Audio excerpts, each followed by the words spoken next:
রসুল সাল্লাল্লাহু আলাইহি ওয়াসাল্লাম বিদায় হজের ভাষণে তো বলেছেন, তোমাদের হেদায়েতের মডেল হলো কোরআন এবং সুন্নাহ।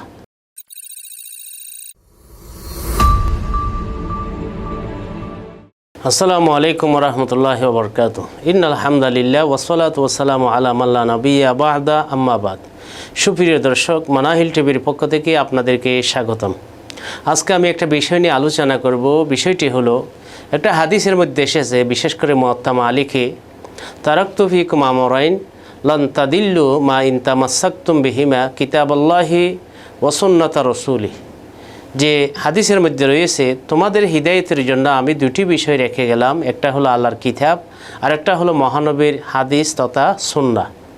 কিন্তু আরেকটা হাদিসে আছে, বাজ্জাজ সহ বিভিন্ন হাদিসের মধ্যে এসেছে যে তারাকতু ফীকুম আমরাইন লান তাদিল্লু মা ইন তামাসসাকতুম বিহিমা কিতাবাল্লাহি ওয়া ইতরাতি। অর্থাৎ সেখানে কোরআনের কথা ঠিকই আলোচনা এসেছে, সুন্নাত রাসূলের স্থলে ইতরাতি তথা রসুলের আহলে বাইতের কথা বলা হয়েছে।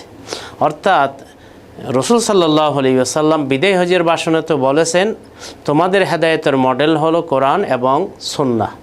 কিন্তু আরেক হাদিসে যে বাজ্জাজ সহ বিভিন্ন হাদিসে যে এসেছে আহলে বাইত, তাহলে আহলে বাইত কি হিদায়েতের মাপকাঠি? এটার সমাধান হলো, আসলে মূলত কিয়ামত পর্যন্তের জন্য আমাদের হিদায়েতের মাপকাঠি হলো কোরআন এবং সুন্নাহ। সাহাবায়ে কেরাম ওনারাও হিদায়েতের মাপকাঠি এই হিসাবে কোরআন সুন্নাহ মতে নিজের জীবন তারা পরিচালনা করেছেন। সাহাবায়ে কেরাম মেয়ারা হক যে বলা হয় এই কারণে, অর্থাৎ তারা কোরআন সুন্নাহ মতে নিজের জীবনকে পরিচালনা করেছেন, পাপ করলেও সাথে সাথে তওবা করে পবিত্র হয়ে গেছেন, তাই তাদের জন্য আল্লাহ রাজি হয়ে গেছেন, রাদিয়াল্লাহু আনহুম ওয়া রাদু আনহু। এবং পরবর্তীতে আহলে বাইত যারা আছে, হক্কানি আহলে বাইত, কারণ আহলে বাইতের মধ্যে ভালো যেমন আছে খারাপও আছে। সুতরাং যারা কোরআন সুন্নাহর মতে নিজের জীবনকে পরিচালনা করে তারা আমাদের মডেল। বাজ্জাজ সহ বিভিন্ন হাদিসের মধ্যে সুন্নাহর স্থলে যে ইতরাতি শব্দ ব্যবহার করা হয়েছে, সেখান থেকে এটাই উদ্দেশ্য। যেমন পীর মাশায়েখ ওলামায়ে কেরাম, ওরও হেদায়েতের মাপকাঠি বা মডেল আমাদের জন্য কোরআন সুন্নাহ মতে যদি তারা নিজের জীবনকে পরিচালনা করে।